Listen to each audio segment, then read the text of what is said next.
There is a grand hypocrisy that exists within the libertarian freedom movement, the privacy movement. We all say we want privacy. And let me show you what privacy in America looks like. Hey, Google. Okay, Google. Phone turns on.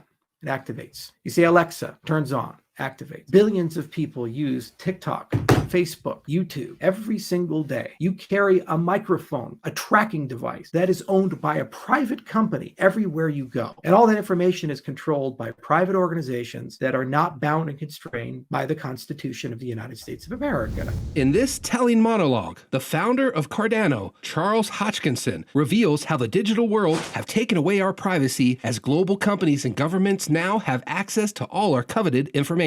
Unfortunately, as Hoskinson reveals, no one seems to care, and no one is willing to give up their technology in return for their privacy back. Additionally, Hoskinson refers to the World Economic Forum goal for 2030 that you'll own nothing and be happy. While it seems conspiratorial, Hoskinson acknowledges that we are heading into that direction even though the average person sadly doesn't even realize it. Although some may believe that we own our digital possessions, the reality is that we don't, because at any time a government or a company can take them away, as we have seen in recent years. However, Hoskinson believes that the blockchain is the answer to the digital problems we currently face because it's the only way to ensure digital ownership and privacy. Make sure you stay until the end because Hoskinson has a unique perspective on Edward Snowden, even claiming he'll be a fake martyr. Anyway, let's hear what Charles Hoskinson has to say. And what do? They sell that data. They give that data, transfer it to others with or without your consent through creative legal structures. Yet, every year, the new iPhone comes out. Every year, the new Samsung Galaxy comes out. Every year, the new watch comes out. How many of you say, I'm not going to buy that on grounds of freedom? How many of you are like Richard Stallman with Free Software and the Free Software Foundation, saying, I will only use open source, truly open source? Real hard to get in contact with that guy. You have to talk to him over email with a server he runs himself, with software he wrote himself. That's the problem with being a purist. We want to have our cake and eat it too. We want to tell people how bad things are, yet we cling to safety. We say, well, we want a little bit. And how do we know this? Half of America was willing to succumb to wearing masks, vaccine mandates, and passports for public safety. Trust the science, trust these things. And even when things weren't as rosy as they made them out to be, or the science wasn't as clear as they made it out to be, they say, well, it is what it is. We'll still do it. These are nuanced, complicated issues. And if you're going to be a martyr, you have to bask in the simplicity and purity of going all in. You can't go half in, because what you end up doing is you damage the very thing that you're fighting for. Now, all the people that say Snowden, half of America gets to say, if not more, well, he's a traitor. By definition, he swore allegiance to an enemy of the state, which, by the way, has secret police, which, by the way, poisons its political opponents, starts wars of aggression, which, by the way, has no comprehension of freedom of the press. Just ask all the murdered journalists that are there. It actually runs an even more pervasive spy state than we do. But somehow that's a desirable alternative to live in. And then we get a reason, well,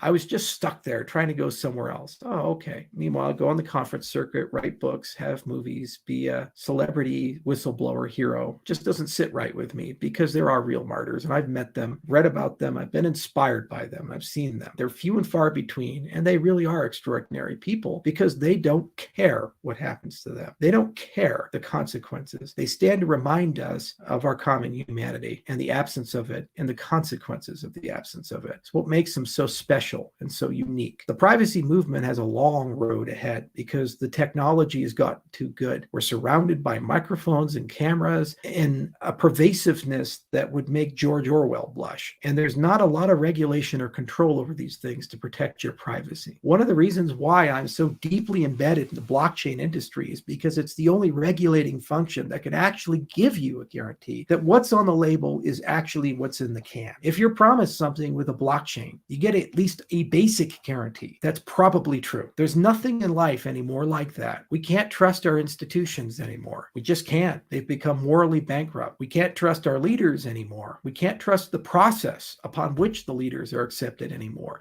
That's why our industry exists. In a nutshell, that's why we do what we do. It's why I work on things like Midnight, because I say, what could actually give you some semblance of privacy back with some reasonable guardrails and boundaries so that you can actually live your life? But you have to do your part. You truly believe in these things. Nothing the NSA or the federal government has done will ever compare to the amount of information that Google knows about you or Facebook knows about you? Nothing, because it's their business and they've hired hundreds of thousands of engineers, data scientists, researchers to wake up every single day. They've built the world's most sophisticated artificial intelligences to wake up every single day and understand just a little bit more about you because they have a financial incentive to do so, and no one controls it. That's the dirty reality and truth of the world that we live in. It's getting so bad you don't even own anything anymore. There are BMWs being sold right now where you have to pay a subscription to have heated seats, and if you don't, they get turned off. When you buy content now, movies, songs, these types of things, you used to have physical media, physical discs. You don't have that anymore. Guess what? They're now basically part of a platform. And if you get deplatformed, you lose access to all of your subscriptions. Book is inconvenient. It's on Kindle. You wake up one day, the book is gone. This is why the motto, you'll own nothing and be happy, is repeated gleefully again and again by the Weffites running around. Why? Because there's truth to it. People are walking towards a world where you can't even repair stuff. The right to repair? Look it up. You want to know why I don't like John Deere anymore? Well, it's very simple. It's really hard to repair this stuff. You can't just swap parts. It doesn't work anymore. Software prevents you from doing that. More and more decisions are made for you, not even by people, but by algorithms. It's an incestuous relationship between the private industry and the governments of the world. And in many cases, many of the smaller governments no longer even have the power to say no. They're told by a large global order what to do. That's the problem. And that's why the blockchain industry exists, why people are fighting hard every day, writing software every day, and deifying certain people who aren't martyrs, who benefit financially and haven't made huge sacrifices. Doesn't accomplish anything. It diminishes the movement. We don't have to have martyrs anymore because we are all living the consequences of this. We've all felt this. Whole world got shut down for 2 years and no one owes us an explanation for it. Every day, more and more freedoms are taken from us and no one owes an explanation for it. We're told to sit down and shut up. And any person who tries to make it a little bit better is instantly villainized and burnt to the ground. That's where we're headed towards. Okay. It's not very pleasant. So I stay optimistic, and I stay optimistic because I believe that there's enough people in the world who are tired of this, that they don't want to see this anymore. They don't want to endure this anymore. They're tired of believing that tomorrow will be worse than today. I don't want to go down that road. I don't think you do. So what you have to do is return to first principles, and you have to fight for the things that you believe in and accept that every day there are going to be some sacrifices, and every day there's going to be some ups and downs and losses. Nothing is free in life. You have to take your hard knocks, and you have to accept that there are going to be internal hypocrisies in all of us. People always say what they want, but what they do is far more important because that tells you what they truly want. We have to be honest about that.